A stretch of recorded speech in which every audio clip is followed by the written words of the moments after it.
All right, David, you want to start with this section? Sure. Let me just mention something on that last slide, which I butchered so badly trying to explain. The Fed loves to be able to cut interest rates in a recession. And if the prevailing interest rates and inflation are around 2%, then they can cut it. If there is a recession, they can cut the interest rates. But if they don't, and the inflation, let's say they've allowed it to drift to zero and interest rates are around zero, then the Fed can't do negative interest rates straight up. They have to come up with innovative ways to try to do that, like their QE programs or other things. So they like to have that big tool of the interest rate hike or reduction to be able to manage monetary policy. And to do that, they need to have inflation of a couple of percent. That's kind of the theory. So better explanation than I gave you before. It's that red part toward the bottom. All right, so this one, interesting that when the real GDP got revised, and we don't have the third quarter just yet. It's coming out probably the next few days, I think, or end of the month. 28th. 28th, okay. They revised upward and we got a nice milestone, which is GDP hit 20 trillion for the first time, which would have been a nice thing to be able to brag about, but we couldn't because it wasn't there until the revisions, and nobody but people in our meeting here talk about revisions. Carl and I love to talk about the revisions, but it seemed like they elevated the GDP about 200 billion every quarter, just got lifted for the last 5 or 6 for that revision period that they did. So the GDP, even though it's not at the peak now, it's at 19.9 trillion, and the peak was 20 in the fourth quarter of 2021. We're still about 3.5% above the best that we had pre-pandemic under Trump, that fourth quarter of 2019. So that's a good piece of news for our good arrow for our quiver, although, you know, real GDP isn't as big a deal as some other metrics, but it just shows that the economy is very close to the largest it's ever been adjusted for inflation. Well, along those lines, I've seen some predictions of what third quarter GDP may look like. And we may be back up to an annualized growth rate of closer to 2.5% to 3%. Yep. Which is a really good number. That's going to come out a week and a half before the midterm elections. Yep. So don't be scared to talk about the economy. If you're an optimist like me, think that it's going to come out that way. Tell people the economy has grown this year, right? Because with this number, I think it will have.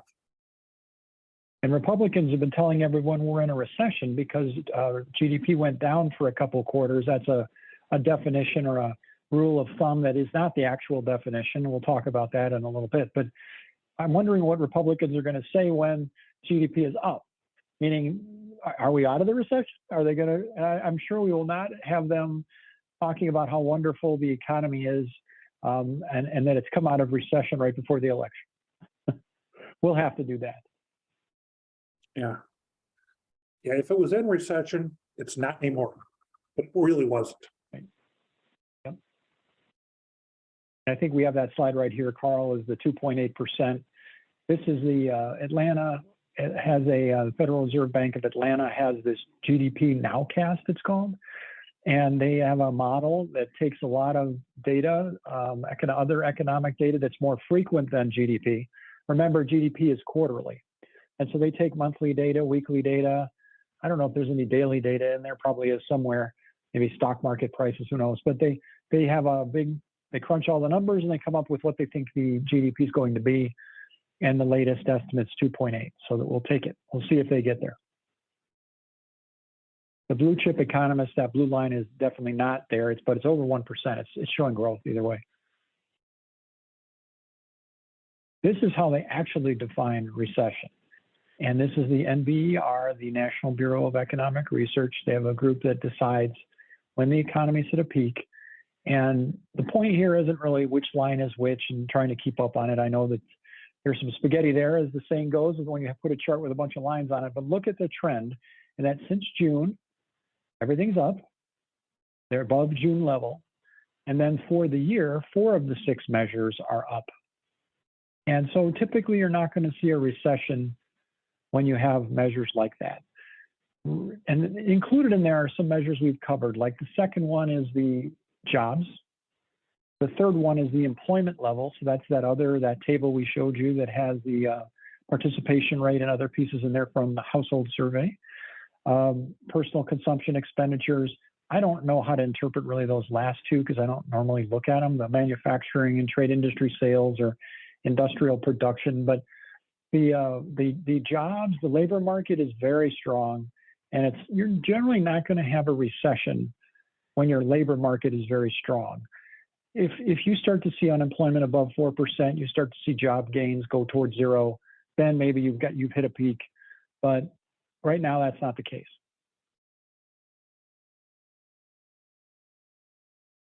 One piece of noise we're seeing a lot of, I'm seeing a lot of it from Republicans, is that Biden has done something terrible to cripple the energy industry.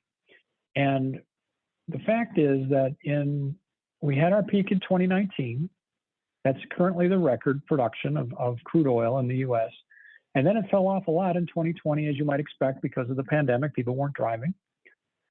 Fell a little more in 2021, and then it's been going back up. In 2022, we have the second highest production ever in our history, other than 2019, and we should exceed 2019 in 2023. That is the forecast from the EIA. So this idea that we canceled the Keystone Pipeline or crushing regulations and blah, blah, blah, it's all baloney.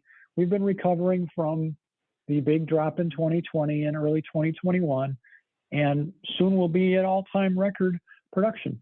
Another thing you'll hear is energy independence.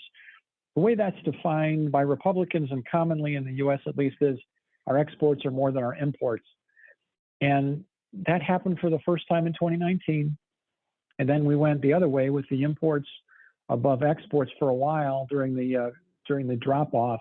And now we're back again to energy independence again by that definition. So you'll hear, why aren't we energy independent anymore? Blah blah blah. It's just those are not factual statements. You'll see a lot of lying. Imagine that from the GOP crew on this issue. Biden is not crippling the crude industry. And when they interviewed the CEOs of the companies, their answers were kind of interesting in that they said that they had made capital commitments, meaning large buyback commitments, and they didn't have lots of free money to just go and build more production capacity. So there was a combination of things happening, and it was not that Biden suddenly changed the regulatory regime and forced these guys not to produce. That's nonsense. There's a little blip down in February of 2021. Obviously, Trump was president in January 2021, but production dropped in February of 2021 because the Texas electric grid collapsed, which cut oil production in Texas in February of 2021. So that's that kind of accounts for the slight downturn in 2021. Was Love the it. Texas oil grid collapse. That's great. All right. Hey, David, this is key. When they say energy independence, they kind of tend to make that sound like, well, we don't need the world market anymore, that we can just sustain our own demand with what we supply her. But even if we were above energy independent, we still have to go to the world market, right? I mean, we're still exporting. If we chose, and this is, Carl can help me here, if we chose not to import at all, and somehow we had the refining capability to turn our crude oil into our gas and do it efficiently, in theory, you could disconnect from the world market, but that is not what happens. We export a lot of our energy, we import a lot of energy, but the energy independence that is commonly used in the media, that even the Republicans use, is exports over imports. There's nobody saying we're realistically going to go it on our own with we don't export at all. We just use our own product. That is not something I've seen. If it's out there, that's not the typical thing you'll see from the Republican shills. Yeah, there are commodities that are only refined overseas. because of the grade of oil that they have or the grade of oil that we don't have. And so we import them. We also import enough or export enough of one commodity or another to require replacement in other commodities. So, on net, we may be producing enough barrels, but they're the wrong kind, they're the wrong place, they're the wrong time. So we have to import. And people take advantage of that for propaganda reasons. Oh, that's great. Okay.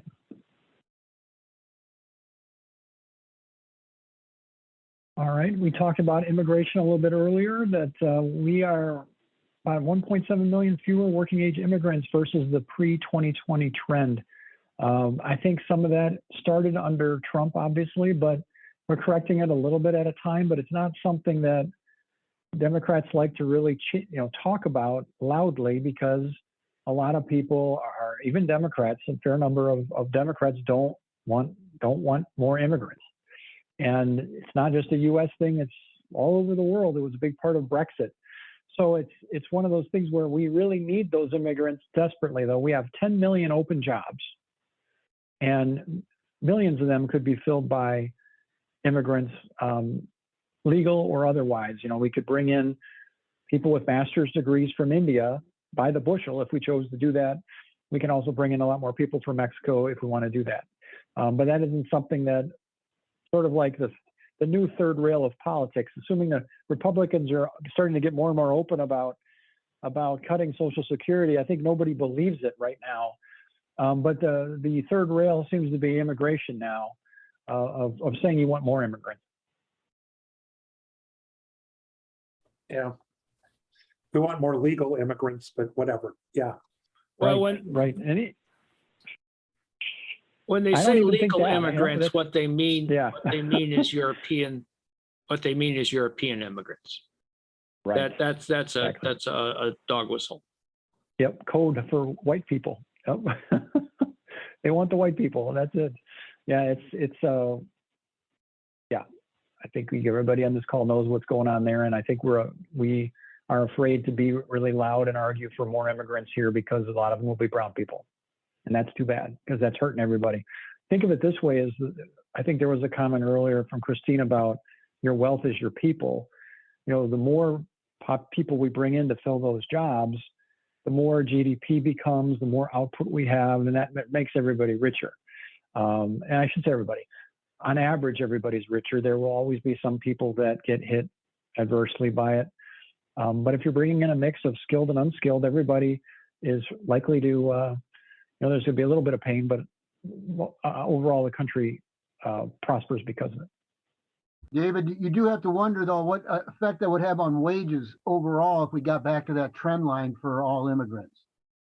In theory, it would slow, right? You would see wages not going up as fast.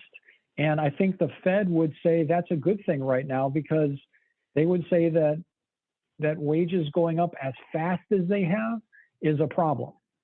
And you've seen those trend lines we shared on wages. Wages are going up just like inflation, not 45-degree angle, but 35 or 30-degree angle up. And until you slow that, it's going to be tough to slow inflation. And that's kind of the Larry Summers argument. He's basically saying you've got to really damage the labor market,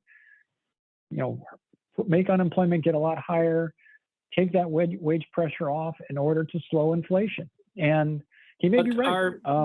But Summers has never admitted that this is a supply side inflation.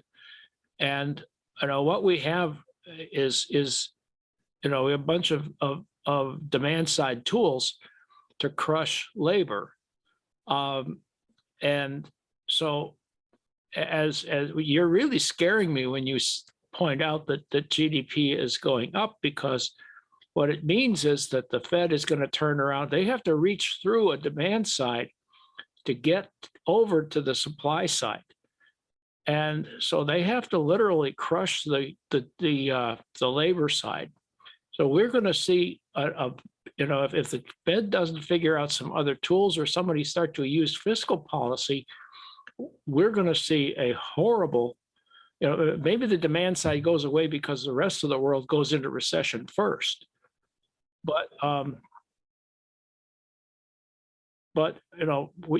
reaching through with demand side tools to crush a supply side inflation is going to require a significant part of our workforce to be on the street, broke, homeless.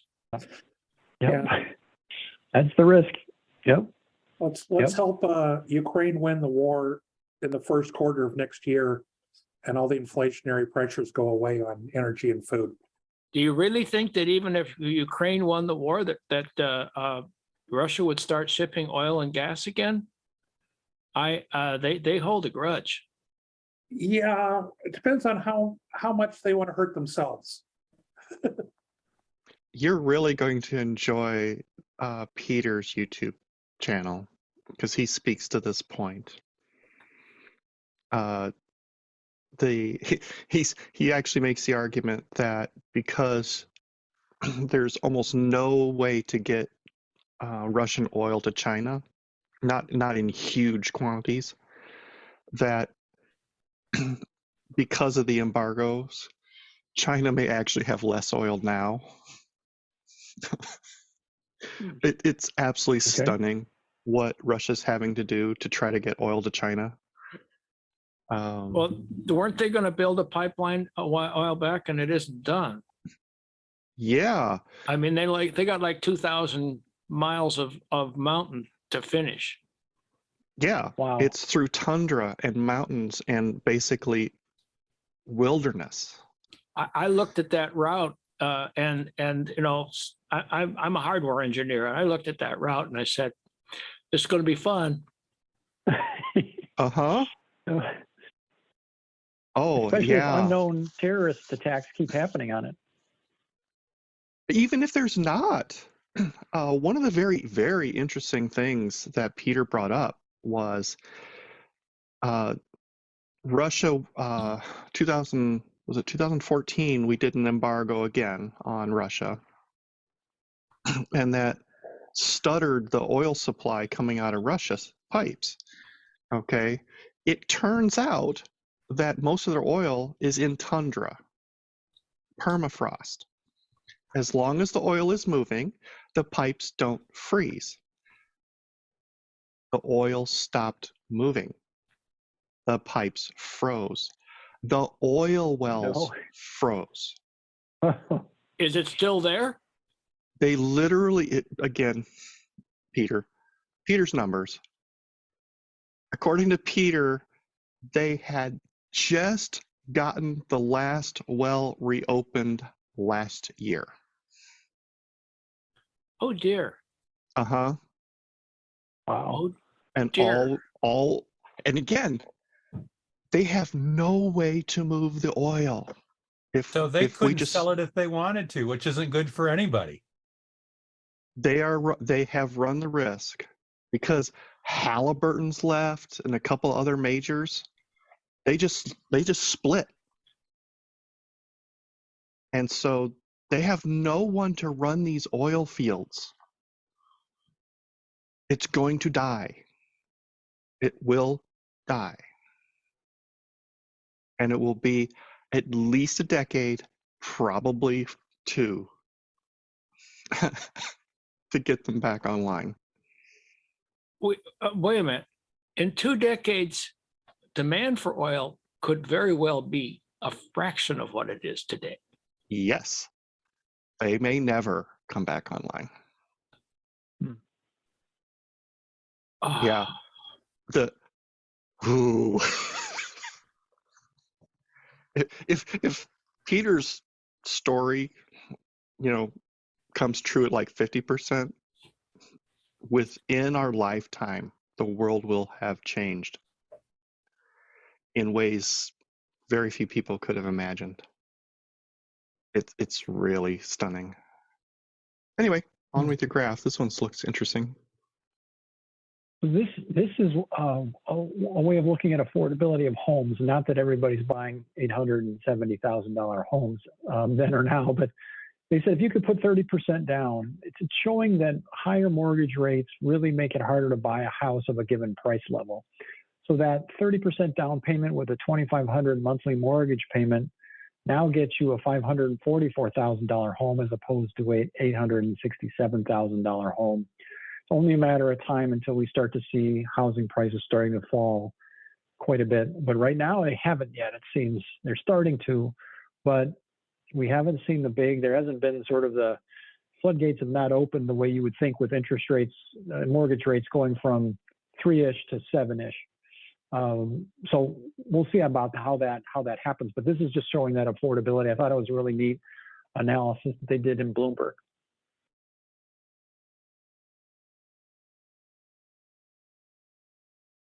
Now, when you hear people say Biden's only got 40% job approval rating, 45, whatever the number is, it's important to look at what it is by party. And Gallup does that for you. And if you just search on, Gallup Biden approval rating or by approval rating by party Gallup or something, this will come up. But it's 86% of Democrats approve of Biden. I have to say I am shocked that it's not higher. I don't know what he was doing in June of 2021 to get 95%, and now he's down to 86, other than inflation. I don't know any other explanation. He's been delivering one big law after another. The economy is doing extremely well in almost any measure you can imagine, except for inflation. And even then, we've explained how wages have grown faster than inflation versus before the pandemic. So it's just a lot of media and really being negative, and this inflation really seems to be what's punishing him. He did get a nice bump there. If you look at the independents from July, the third from the top, he got a bump from 32 to 39, which is a big deal. That's a nice help. But still, independents were even up more like 60. So I wish I had a crystal ball to say exactly what is causing that, but it seems the best guess is inflation and media relentlessly hammering at that and not at the other things that are going well. You can't expect many Republicans to approve of the Democratic Party, and I suspect we didn't have very much of a high approval for Trump either. I suspect that's not all that different. But what I'm seeing is that's increasingly meaningless, the overall rating. You have to look at what the independents are in your own party to see really how your person's really doing, because that Republican support you can see is pretty darn low regardless. All right. Financial position of households. All right. So one of the big questions is, are we better off than we were when Biden took office, or are we better than we were 4 years ago? We'll eventually get to that point. But so let's take a look at sort of metrics that matter for individuals, or at least getting down to the household level. So we covered the real median household income last month a little bit. This is only reported annually, and it comes out in September. So there's 2021 data is the latest. And in 2019, we had this peak, almost 73,000, and it came down in 2020, and then it came down again in 2021. But again, perspective, look where we are on the graph. This is the third highest reading back to 1984, 92nd percentile. And those of you that have been coming to these meetings for a little while, you might be starting to get a pattern here. Unemployment rate lower than 93% of our history. Real median household income, 92nd percentile. We have a lot of these different measures. You're seeing like a 92nd or 93rd, 94th percentile reading on a lot of these measures. We have an A- economy. And so it's down a little bit from 2019, yep, but it's still an extremely high number. And it came down very little from last year. If you look in the lower left, there's a table there that shows the percent changes. It came down by 0.6%, which I think I didn't capture it on here, but usually when it's that small, they'll say it's not a statistically meaningful difference versus the prior year. They could be higher or lower. It's their best estimate of their range. This number, there's some definitions there of what's in there. It doesn't include all of the assistance from the pandemic. So the checks, child tax credit, stimulus, the stimulus payments, even the earned income tax credit is not in there. And so when you add in those, if you were to add, $3,000 to $6,000 in checks, depending on if you've got a 1 or 2 person household, this is a household is typically 2 or 3 people. You've got two adults and a kid. The number in 2021 was definitely higher than 2019 with all that in there. But still, point being, not at the all-time record, but it's pretty darn close.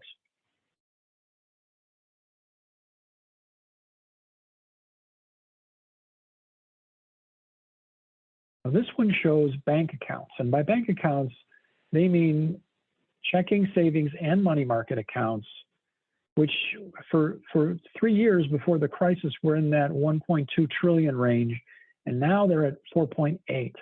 So all that deficit spending that was done in 2020, 2021, people have kept it in their bank accounts, and they've continued to increase it. There was a lot of pandemic savings as well, where people didn't buy services.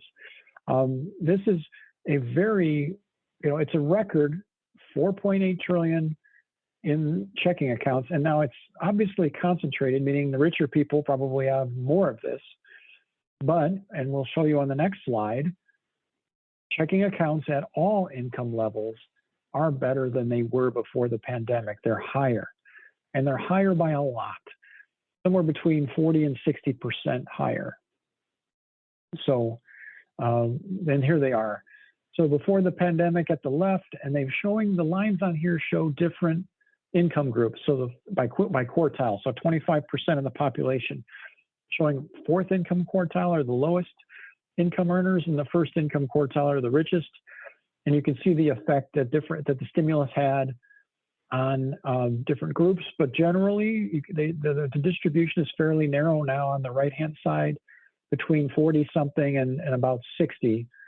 And the stimulus, there were 2 of them under Trump, the CARES Act, and then right at the end of his administration, that December 2020 $600 payment. And then you had the Biden Rescue Act, and then also the child tax credit payments as part of the Rescue Act getting expanded and extended. So, we're, from a checking account perspective, people have more cash on hand than they did before the pandemic. This is an interesting calculation. It's called excess savings, and it says how much more have people saved than they did above the pre-pandemic trend. And the answer was about 2.1 trillion at peak, middle of July 21. That was shortly after the Biden Rescue Act. And then it's been slowly coming down, but it's still about 1.3 trillion. And one hypothesis here is that corporations are well aware of the fact that people have saved all this money, and they have been jacking up their prices accordingly.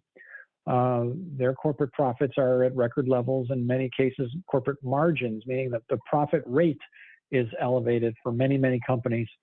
It's tough to get really good data on that. I've seen some older studies that have been done, but we're due for another one in another 6 months or so when we get the annual reports for companies. But it's you can look at the quarterly numbers, I guess you can. And I just haven't seen a really good study on this lately. If anybody's got one, please throw it in the chat or send it to Carl. But as long as this is elevated, you're going to see pressure on inflation because corporations know we've got money. Once these numbers come back down towards zero, I think that's going to take some of that inflationary pressure out of the system.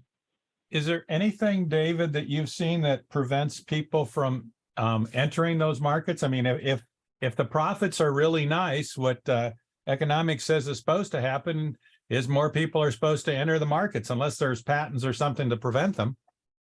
Yeah, well, good. That's correct what you said. And I think someone brought it up earlier that we have a lot of anti-competitive industries where there are just very few, and they are very large competitors in the industry. They have a lot of pricing power.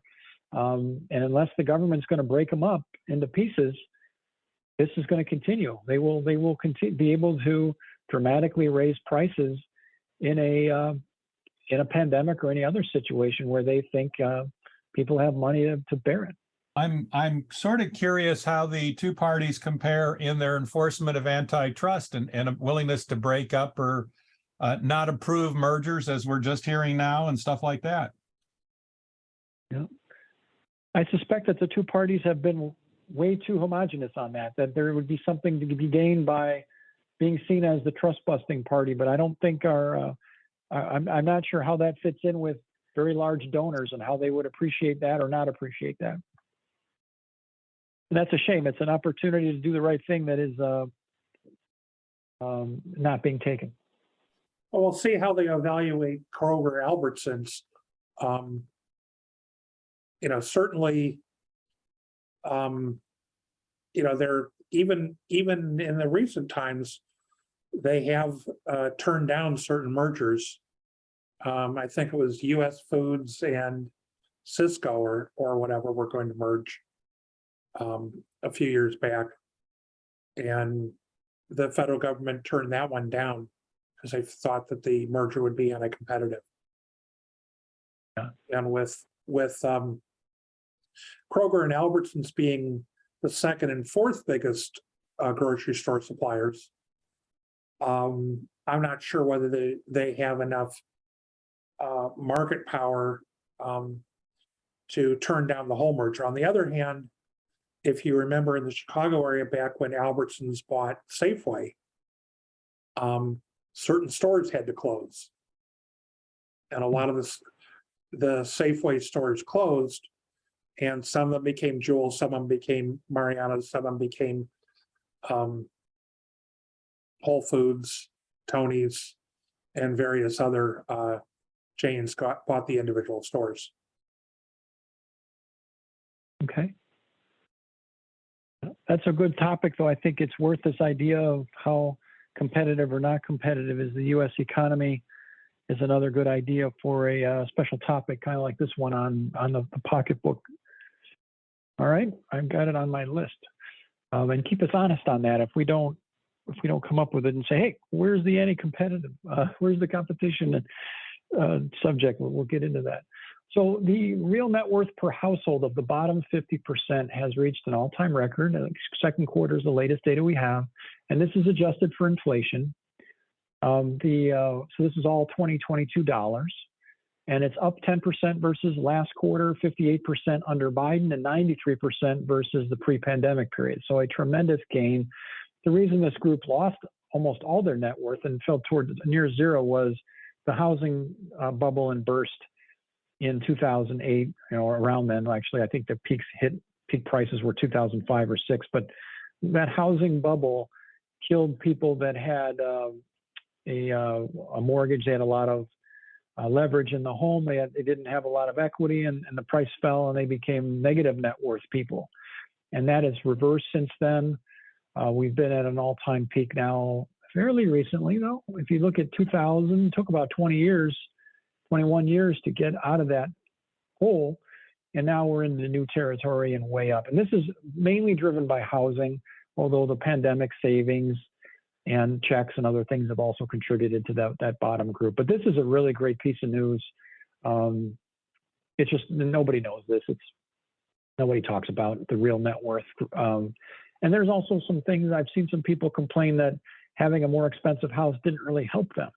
Might help their descendants, but it doesn't really help them because they might even have higher taxes that they have to pay on it. And they can't easily turn that into money that they can play with unless they did a home equity loan, which they don't want to do. So, it's an important statistic, but there is that caveat that, can you really turn this into prosperity? And that's a good question. I think I would rather have a house that appreciates a lot than one that depreciates. I'll tell you that. I think my descendant my 3-year-old would be thrilled that the house prices are up, but it doesn't necessarily translate as the same as, say, real household income. Hey, you want the prices to go up the last year that you own the house, and until then, you want the price to stay down so your taxes are low. That's right. If you want to become a homeowner, this is bad news. And just for what it's worth, about 2/3 of families, households, own the home they live in. So the renters are about 1/3, and the homeowners are about 2/3. So now this was an interesting study that the CBO did, and they said, how does income and inflation compare? Which one sort of has won the battle, if you will, between 2019 pre-pandemic and now, and from 2019 to 2022. And they used a couple different measures of income. So the first one on the left is after transfers and taxes, meaning with the checks and other things that government transferred to people as part of this pandemic. The one on the right is strictly market income, meaning your wages and salary. So it doesn't have any other distortion in there. And so what you see, if you look at the bottom bar in each graph, is it says the average annual rate since 2019, somewhere in that 2 to 3% range, depending on which side, whether you're looking at the dark green or the light green. So, and as we showed in the graph, with wages have outgrown inflation since 2019, early 2020, actually, the same story here. CBO is saying, yeah, the household income is actually, and that's real. Again, you see annual growth in real household income. Adjusted for inflation, we're better off than we were. We have more purchasing power than in 2019. And it was a big jump in 20. If you look at the left-hand side, big jump in 2020, smaller jump in 2021 because of the stimulus. But as you would expect, in 2022, it dropped off quite a bit because we didn't get the stimulus. So there was a big percent change to the negative in the household real income growth. Now, as we mentioned earlier, that original slide that we showed on the real household income only is through 2021. So CBO is using some more recent information in their computations.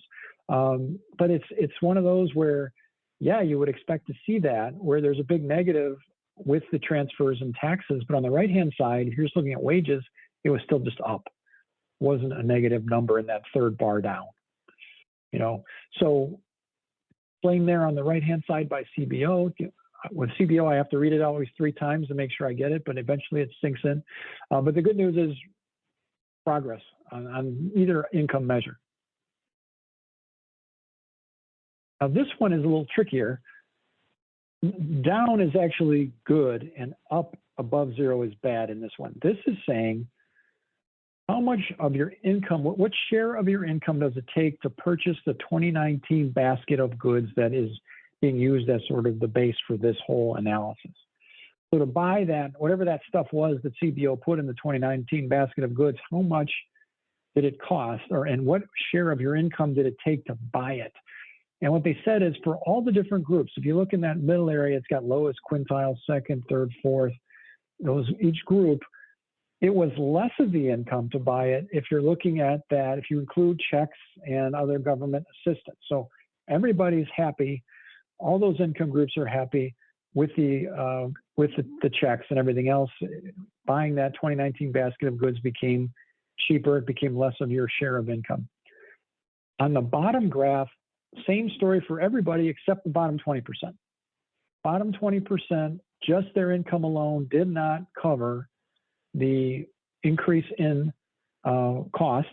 And so the share of the income that went to buying that 2019 basket went up for the bottom 20%. So the top 80, doing fine, better off. Bottom 20%, not better off if you just look at the adjusted market income, just looking at the wages. But again, that bottom 20% is the one that got probably the most benefit from a percentage perspective with the checks, with the child tax credit. And so they came out ahead too in the upper graph. And same idea here, but just looking at 2022. And you've got a mix here where the lowest quintile and the highest quintile are paying a little bit more for that 2019 basket of goods in 2022. It's the 2019 basket of goods, but just looking at 2022, they're paying more. I have to say, I don't understand why that highest quintile is having more trouble. It makes sense that the lowest quintile, let me make sure I'm understanding what I'm looking at here. Yes, that is I just don't, I have to confess, I'm not sure I understand how that happened. Well, if they took stock market losses into account, their income's lower.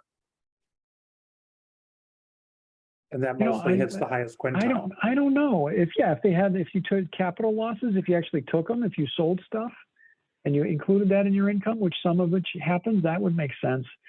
So I actually have to look at this one a little more closely, but the idea is with the adjusted market income in 2022 only, that lowest quintile actually came out better. The highest quintile came out better. The other ones came out worse. I have to fix what I'm saying here because we're talking about that share of income used to buy that bundle. The lowest quintile and the highest quintile ended up better. It's the middle group that didn't in 2022. And I guess the wages going up more, I guess that's what you're seeing is the wages going up more for the lowest quintile, which we've seen.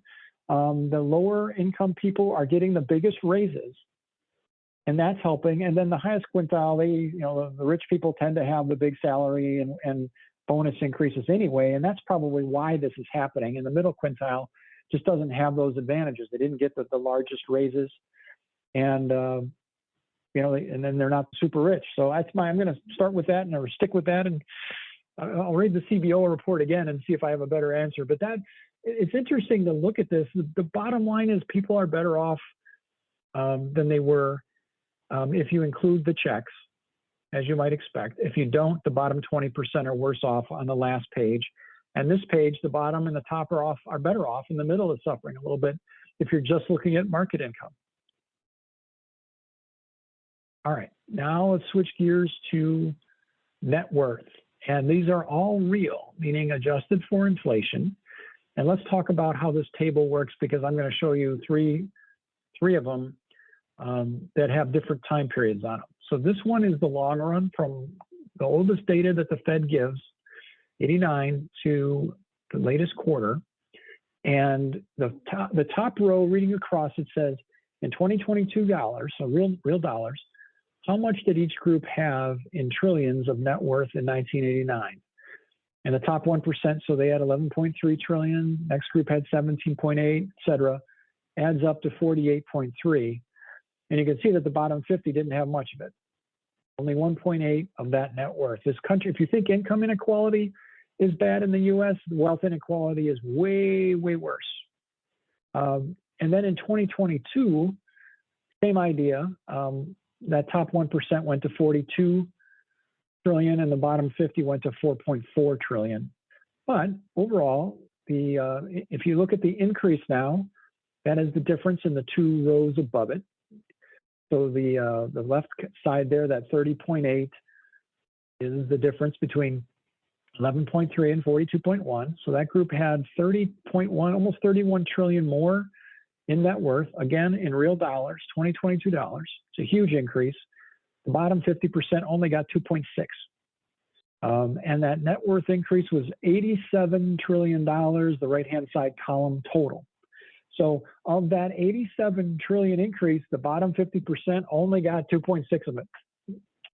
So not a whole lot of improvement there over that time, considering the size of it. And you got the percent increase there.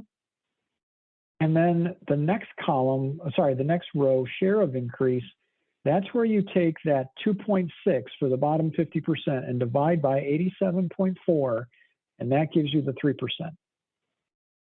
So it's the increase divided by the total increase is your share of the increase. And that's what that column, that fourth row down is. And this says that the bottom 50% captured very little of the wealth increase of the US, only got 3% of it.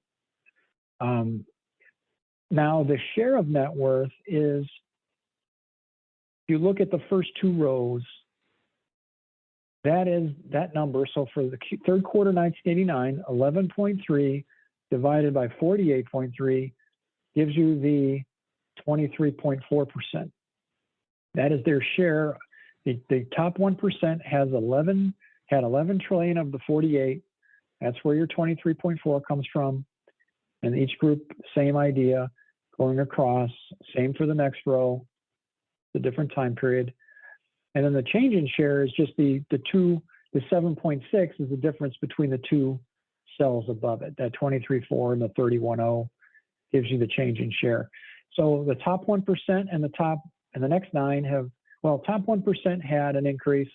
Everybody else was 0 or negative over that time period. So wealth inequality got worse in terms of the share of wealth that the different groups had. It actually fell for the bottom 50 and the 50th to 90th. It was flat for the 90th to 99th. And then the people that got the money were the top 1%. Let me pause there. Have you guys able to follow the math? Please ask a question because the next 2 slides are the same and there's nothing here but arithmetic. It's just mostly getting the geography of the slide down. Everybody got it? All right, so this is the long run. Let's go to pre-pandemic. Same thing, only we're looking at a much shorter time window, fourth quarter of 19 through now. Much different story. About 20, if you look at this, let's see, if you look at the bottom 50%, they saw a 97% increase in their wealth, and they captured 19.4% of the increase before. I think, Carl, on the last page we showed was a 3. Skip back to the last page for a second. It's instead of 19.4, I think it was 3%. So in the last few years, the bottom 50% has gotten a much bigger capture of that net worth gain, which is a good thing, although you would think if you're the bottom 50%, if everything was even, you'd be getting 50%. Still a lot better than 3. And here you can see the numbers for the different groups. When you come down to the bottom, the change in share, the top 1% grew, next 10 actually fell, middle group fell, and the bottom 50% actually captured more share. They went from having 1.8% of the wealth in the fourth quarter of 2019 to 3.2% of it in the second quarter of 2022. That's the 1.8 and the 3.2 in the lower right there, up 1.5. So you're seeing an improvement in inequality, although, it's still the bottom 50% only has 4.4. If you look in the upper right here, bottom 50% has 4.4 trillion of net worth out of the U.S. 135.7 trillion. Now, one other thing I'll add as a side note here is you're going to hear, we talked a little earlier about Republicans maybe holding the debt hostage, saying, the debt's a crisis. They're going to give you the usual stories around this. Understand that the U.S. national debt is about 30-ish trillion. And if you look just at the top 2 groups, the top 1% and the next 9, so the top 10% have almost $92 trillion. So the U.S. is in no danger of bankruptcy. And if you were to tax that group a chunk of their net worth, you expect them to send you a chunk of their portfolios or some other measure of their value, you can really you can put a pretty huge dent in the deficit. The conventional wisdom 10 years ago that you heard from deficit hawks, and I was one of them back in 2008, was, the rich can't solve our deficit problem. But I would argue that because inequality is so bad, they can sure get pretty close if they can't cover it. You could certainly bring the deficit down to where it's not growing as a percent of GDP by taxing this group more on their wealth. And if you want to really get into their income, yes, but taking a chunk of wealth could do it. All right, so last graph of this type is the Biden to present. And when you look at it, the bottom 50% is doing very well, 61% increase. The share of increase is this weird negative number because net worth overall in the U.S. has actually gone down. That's the stock market, that's 7.1 negative in the upper right over there. But the bottom 50% has actually gone up in net worth, mainly because of housing. And so it's strange, like everybody else, you're seeing in that third row down, you're seeing negative net worth, or the net worth is dropping, sorry, it's falling, and the change in net worth is negative, except for the bottom 50, which has weathered that storm because of the housing has not gone down yet. Now, in future quarters, that may change as these mortgage rates start to hit and the housing prices start falling. Then you're probably going to see the bottom 50% start to catch up on the negative. But right now, doing fine. And that share of decrease, it just has a negative sign because of the way that these numbers are, because this number is negative. The 7.1 is negative.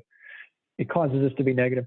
So that's kind of I wouldn't call this a meaningful number right now because it's because of the way these numbers are falling out. But it's the bottom 50% is up, and the change in share at the bottom there is 1 plus 1.3 because the upper groups are seeing a negative, bottom 50 is seeing a positive. They're catching up in share. So that's a win for that bottom 50%. If the theory is the working class votes Republican, well, they should be happy with Biden's performance on this measure. But again, I mean, it takes a little while to get the math. There's a lot of numbers on here, but each of the three tables is the same information. It's just for different time periods. And if you got a calculator, you'll be able to knock these out, on your own pretty fast if you want to play around with the numbers. And then you can find the Federal Reserve distributional data. The challenge you'll have is that it's not real, it's nominal. And I adjust it to real by I have a Fred chart that actually does it. It's in these series are in Fred, and I just put in the adjustment for the CPI index and give you the real numbers. Okay, so take action, our last section there. Well, let me ask, any questions on the financial position of the households? Anybody, does that surprise anybody? Any other comments? Still trying to absorb the table? I just wish I was in a different class than I am. Well, we haven't looked at this in a long time, but it is extremely difficult to move out of a group. It's college education is the usual ticket from the bottom group into the middle, but to get from the middle into the top I have not seen a good study on exactly how that happens. It seems like if your parents are able to get you into Harvard, then you're on your way to the 1%ers. Otherwise, you're battling in that middle 40. So, has anybody heard of the book called Adrift? I forget who the author is. He was on some Channel 11 show. What was it called, Pam? What's her name? Oh, Amanpour. Amanpour. He was on. Oh yeah, okay, I know her. Yeah, he was on there the other night, and he could probably shed some light on that. To him, the $300,000 to $600,000 per year people were not doing as well as they paid more in taxes and so on. But when you got over $600 million a year, the very wealthy were paying way less in taxes percentage-wise because of their stocks. They pay 15% on stocks rather than Capital gains, realized capital gains. capital gains. There you go. Right. Thank you. Yep. The guy's name is Scott Galloway. He's a visiting professor at NYU Stern in marketing. Yeah. He's a serial entrepreneur, quite wealthy, now lives in London. He has a couple of podcasts that he runs, the Prof G Show. And he's also on with Kara Swisher, who is a tech columnist. And I've been following him for a while. He's pretty interesting views of the tech market and for example, he has a rather strong opinion on Tesla and Elon Musk, which is probably not suited for this this forum. Anyways, yeah, I thought I listened to him. He seemed pretty up to speed on everything. Plus, he was a fast talker, and he seemed to know what he was talking about. But his book, Adrift, when I get a chance, I'm going to check that out. Yeah, sounds good. But I thought that might have something to do with that. It doesn't. There is the CBO does a wealth inequality report usually every year, and usually the data is a couple of years old, just because they use the latest like IRS data, and it takes a while for that data set to get ironed out. But the that usually has a good explanation of what's going on under the hood with all the different groups.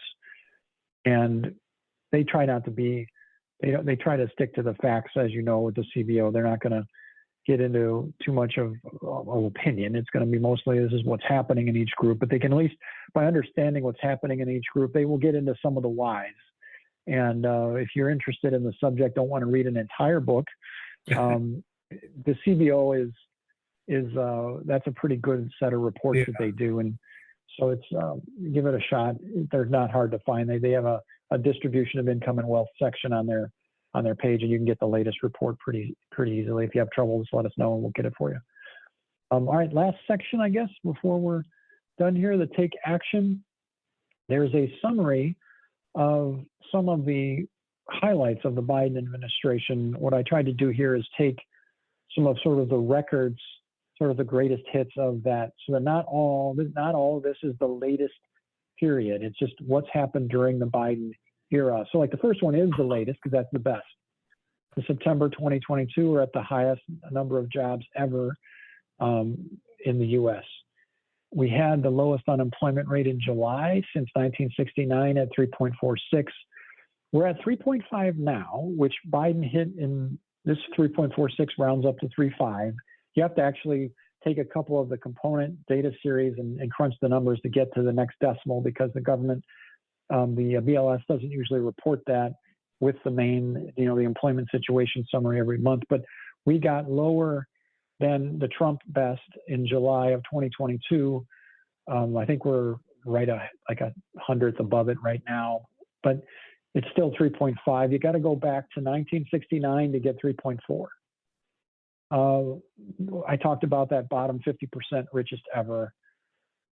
Carl talked about the record job opportunities. We hit 2 and we're still at 1.7. So it's a great time to be looking for a job. The real wages are higher than pre-pandemic in 93% of our history. And we explained why. There's that weird statistical aberration and why it's not unusual for Biden to be struggling to have a real wealth gain because all those lower income people are coming back into the workforce and they're bringing that average down. So the fact that you're looking at it, that we're better off than we were pre-pandemic, I think is the relevant period to look at. And that sort of puts a big hole in the inflation narrative. The budget deficit's looking much better. Even with the student loan forgiveness, it was down 50%. So that's a win for the country. Real GDP. Question for the group. Yep. Has anyone seen reporting on the fact the budget deficit was cut in half in the just finished fiscal year, Biden's first? No. I haven't. I mean, this is something that ought to be highlighted a little bit more than it is. Actually, everything on this page, but that's definitely one that should be highlighted. Yep. No, I agree. There seems to be an undercurrent here, in my opinion anyway, that the media doesn't want to promote Biden that much. I don't know why. It's just a feeling I have. I don't know. Yeah. No, I think you're right. And I think, I wonder how much of it is profit motive, meaning they just make a lot more money when Republicans are in office because of all the fact checkers that get hired and all the drama that's created. I mean, it becomes a soap opera and their jobs may be more fun when Trump's in office. And it's almost like an unhealthy relationship.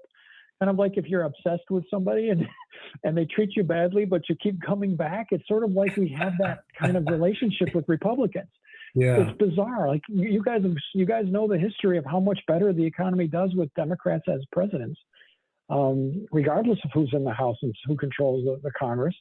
And it just, but even then, the majority of Americans think that if economy is the problem, Republicans are the solution, is sort of the reflex of so many Americans, even though it's totally not true. And there's very little effort to change that. I think the New York Times trots out an article. They did a nice one on how much better the economy does under Democrats. They do it like annually. It's like, well, why isn't this weekly? I mean, I guess they look at themselves as they're for profit. They got to make money and they can't do their journalism unless they've got this abusive relationship going on. It's really sad to see it. But anyway, you guys can read. I was just sort of rattling these off. Last one's kind of hidden there, but the record low 8% without health insurance we covered. I mean, that's huge. I mean, this is an incredible record of achievement and doesn't even include the laws that were passed, which will have significant long-term impact. And I keep trying, as you guys know me, I'm always trying to find the killer slide, right? That just, the dream is it's one slide that changes the world. And yeah, I guess we have the Carl slide, which is pretty darn close. This is a really good one. So this is about one of the best we have. Now, this one is from 2018, which we shared before, which is Trump claiming the economy was the best ever. And the 2022 economy now just blows it away. I mean, it's really better now. On any measure you can think of is off the charts better now. Yeah, the inflation's higher, but look at the real wage. It's like $1 an hour higher. I mean, it's just there. It's not close. And so this is great. And then the next slide is the same, only pre-pandemic peak. Like, where are we relative to right before the pandemic? Sort of Trump's best versus Biden now. And even then, we're tied on the unemployment rate, better on jobs, better on GDP, a little bit below on the population, on the employment to population, higher on real wages, way higher on net worth. I mean, not close, way higher. And the stock market is actually up compared to where it was back before the pandemic, quite a bit up. So, you know, again, that's a chart that if there's one chart I wish you guys would share, it's those last two there, or the two charts, because what will happen is you share the 2018 one and go, look at how much better Biden is. Then the comments will come back. Yeah, but what about before the pandemic? Then you share this one. You're like, this is even better. It's still better. Doesn't matter. And then they don't know what to say at that stage. You're like, you know, you can see a right-wing meltdown in real time if you really want, if you want to. But these two slides are great. I think they are. They're Carl's concept, Carl's idea, and I think it's a brilliant one. I hope you guys share it. Hopefully you all know, if you're not following me on Twitter, it's easy to just get on Twitter and share it, but you can cut and paste these things out of this presentation and share it very easily. Do you guys all know how to use your cutting tool on your computer? Is there anybody that doesn't know how to do that? No. I'm willing to be the one who asks. Who pretends? Okay. There, and you can find it in different ways, but if you go to your search window, and Carl, you could probably demonstrate this because you're sharing, but you go to your search window in the lower left of your PC. I need to share my screen. I need to change what I'm sharing. All right. I like that net worth number. I had not seen It's anything way like better. that. My gosh, people have just way had better. terrible time saving for decades and decades. Yeah. Okay, I so mean, there's a one of the couple latest of lines ways of argument to. oh, sorry. Yeah, there's So a you got couple of it. ways. Carl's got it.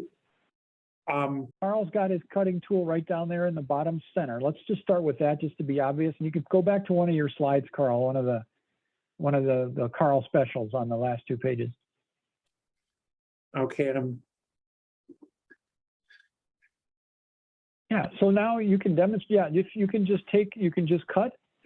You can grab that little slicing tool at the bottom of your screen there. You got it on your screen, Carl. Right there. And then you could just, okay, Carl's searching. You can do that too. But okay, once you have it, I've got it here. Yeah.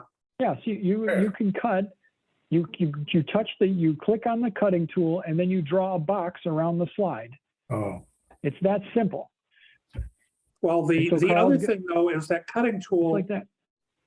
is only there because I've used it recently. that's the cutting tool. All right. Okay, this is the cutting tool, which will then, I can either save this You see it? or I can go You can ahead just- and It's just. up here. It's up here. Yeah, you can right click on that thing and just paste it wherever you are. Like if you're in Facebook, you can right click that image and then left click to paste it right into, left click paste into Facebook. Or, yeah, I mean, that's usually the easiest. You don't even have to save it as a file. I just usually cut and paste these things right wherever I'm going, and they usually will accept it. Otherwise, you could have to use a file or whatever. But you can cut any of these slides and just drop it into Twitter or wherever else you want to put it. And it'll just take you a second. But to get that little cutting tool that you see there at the bottom next to the camera on Carl's Windows open. screen, you just go to that, type here to search, you type cutting tool, or what is this thing called on mine? What's the snipping tool? You type snipping tool or cutting tool, it'll bring you that software will come up and you can grab it. And Google, if you do a Google search, how do I get my snipping tool or whatever, it'll tell you, it'll walk you through the steps. Here you get the Yeah, there it snipping is. tool this way. I type snip here. The other way to get it on the, again, a Windows machine, the Windows Shift S will pull it up. Ah, Oh, okay. really? I didn't know that one. Shift, yes. Shift. Oh, Windows, The window key, Windows. hold down the window key, hold down the Shift key, and hit the S key, and it'll pull it up. Those of you who have Apple machines, I have no idea how to do it on an Apple Mac. I don't know either. You know, it's okay. This is a money show, right? So, you know, who needs an Apple? You can always, you can learn it. If you don't know how to use a snipping tool, this is you can practice it. And, it's really, really useful for, if you see something online that you like, you could just snip it. And I usually pop it into a PowerPoint presentation. I just drop it into you can do it into a Word document, whatever software you're comfortable with. You can drop it into Excel, whichever you like. And you can always have sort of your library of cool graphics that you like. And you have them. So there's a really good one that Biden did that talks about how the benefit of, we shared it here a couple months ago, the benefit of the student loans goes to the bottom of the distribution, whereas the benefits from the Trump tax cut went mostly to the top. It's a really nice 2 bars right next to each other that shows the concept. And that was a killer slide. I have that one in my sort of greatest hits library, and it's you keep something like that, and you're really ready for your social media battles. I love the concept of the killer slide. That just makes me smile. Thank you.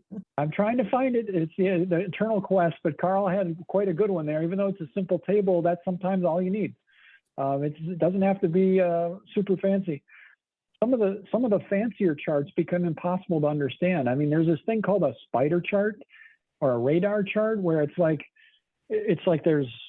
I'll show you one in the next meeting just to confuse you, just to show you how people get completely overworked on some of these things. Simple bars and simple tables are usually what you want. Once you get into spaghetti with all the lines and really complicated looking graphs, they usually are more negative than positive. Yeah. I mean, there's a school of thought that says that this chart has too many lines.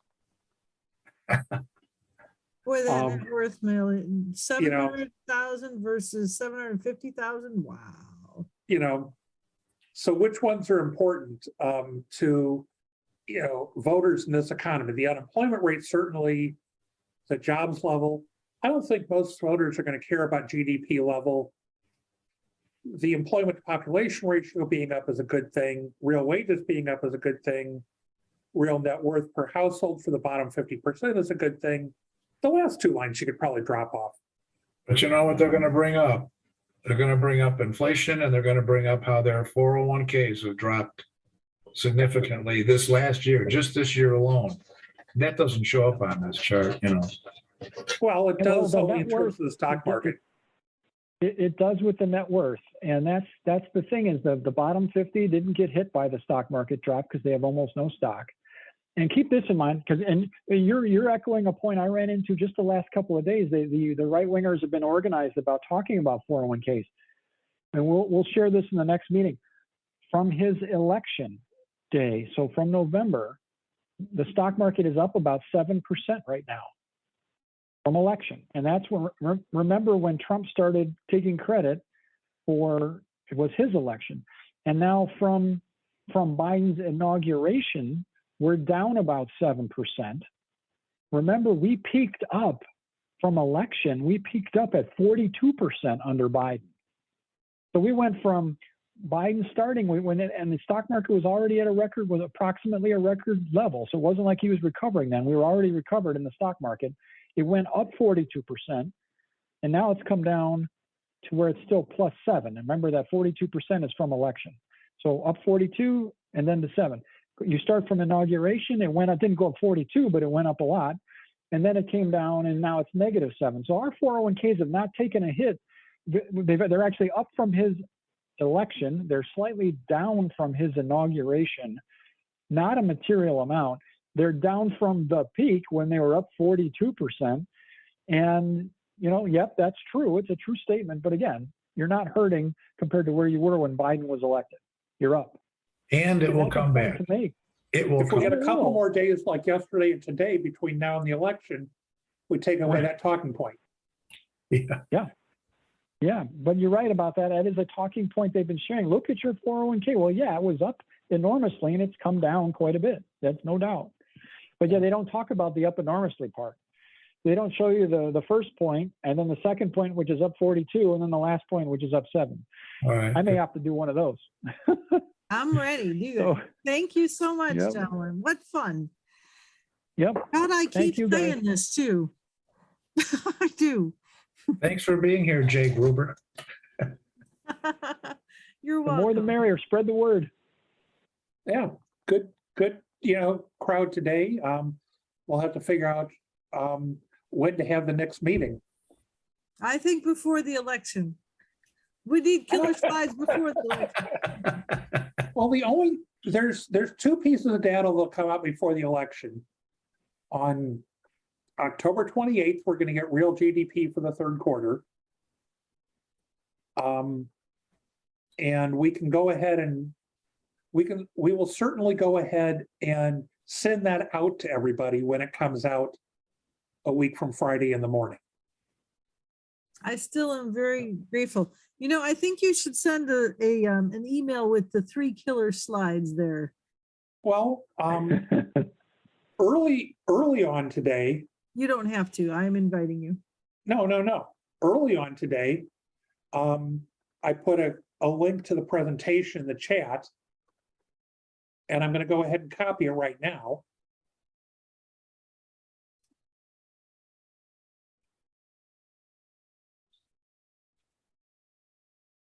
Can you fix the first slide that I screwed up and said August instead of September?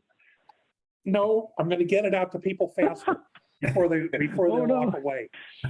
Yes. So David, The is the stock market numbers current as of what day? When Let me go into Fred here a second, and I will show you how I do this.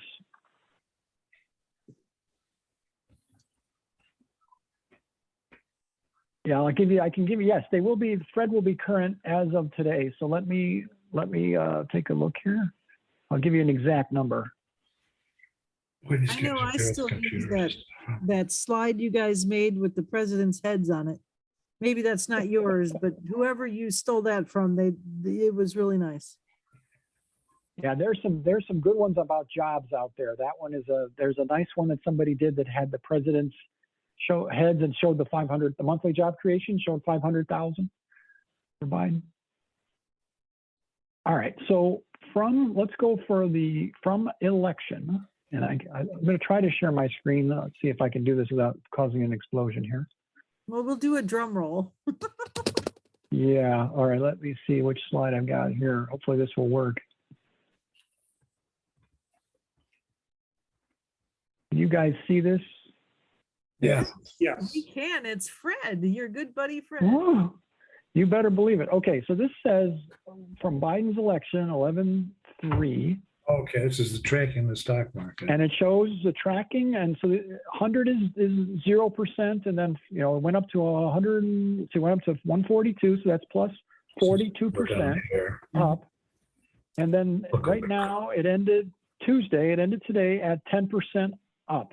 So you're up 10% from Biden's election. Congratulations. And that isn't horrible for 20 months in? Yeah. I mean, it's nice when it's 42%, I'll take the 42, but 10 is not horrible. And then if you go, let's go back to the, no, I don't want to go back there. Is that when Russia? I want to go to the, let's go to his, February from 23rd, inauguration. wasn't it, for Russia invasion? February, February 23rd, something like that. I don't know if it's the 23rd, but So this one is from inauguration, and he peaked at plus 24% from inauguration, approximately there. That's January 4th of 2020, of this year. Wow, yeah, time flies. Yeah, 2022. And now he's down at not even as much as I said earlier. The 7 was a day or two old. So he's at 96.6. So he's down 3.4% from when he was elected. Sorry, when he was inaugurated, we're down 3.4%. You know, better to be up 20 something, but not the end of the world for your 401k. Certainly not a big loss. So what the Republicans are saying is they're taking this number. Let's say, let's use this times, let's just say that's 124,000. And they're saying it's not far off from the 401k average. Big difference in 401k average versus median, but we'll talk about that another day. But Let him sit me drink. if you had 124,000, now you're back down to 96,600. And so the Republicans are talking about that drop. They're not talking about you lost 3,000 in your 401k, because that doesn't do anything on Twitter. They're talking about this drop. Yeah. you know, And you know, you're not. I Go was ahead. just at the Democratic headquarters here in Peoria, and there was a wonderful person there who was talking about mentoring 2 candidates, new candidates in the Democratic side here in the Peoria City Council race.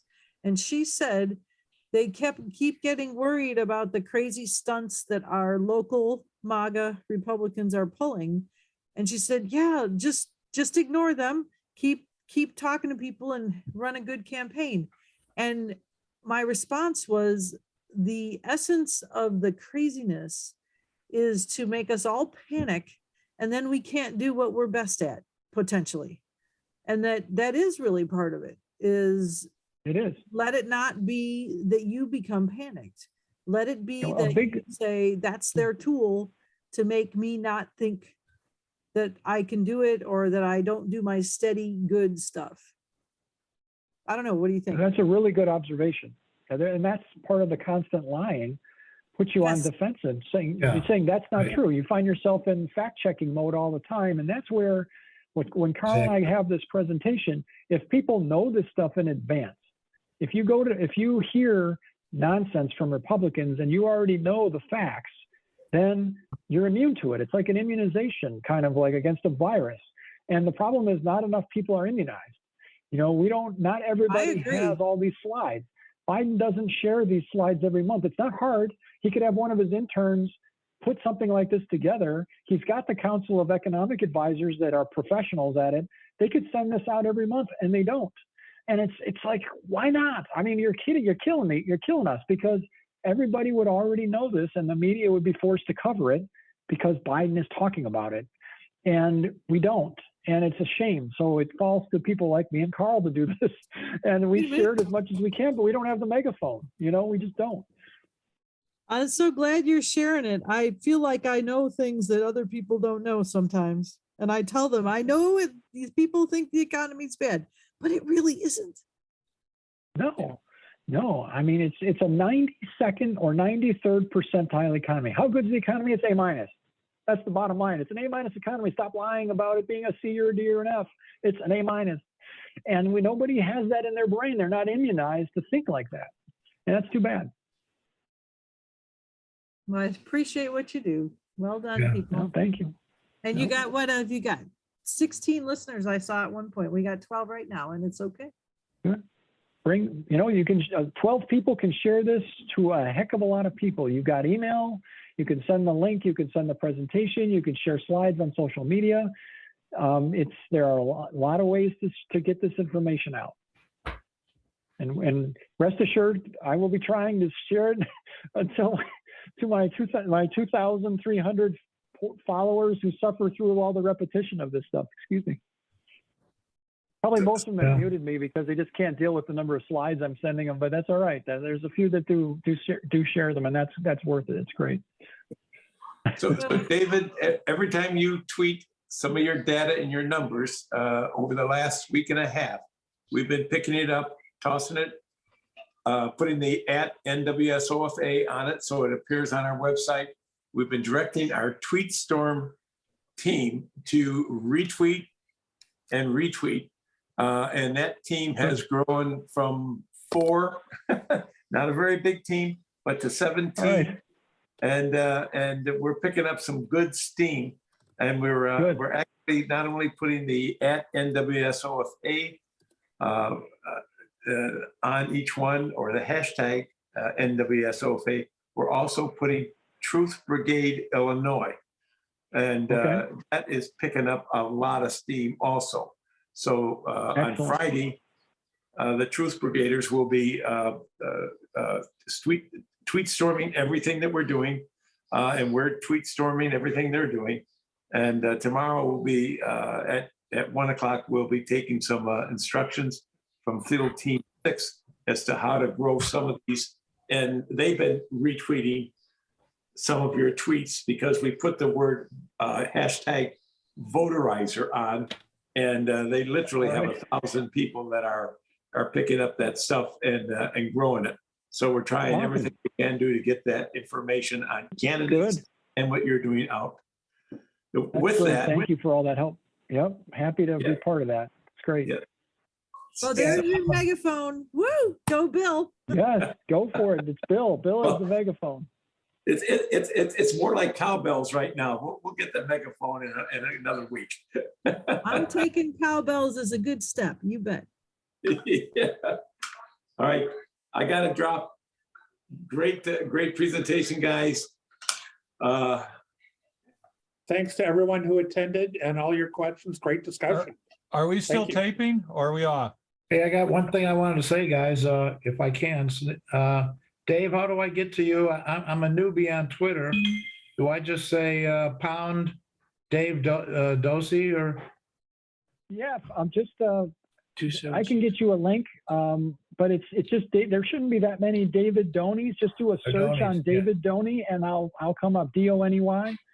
And you got my bald head on there. I got my picture out there, so you'll see me.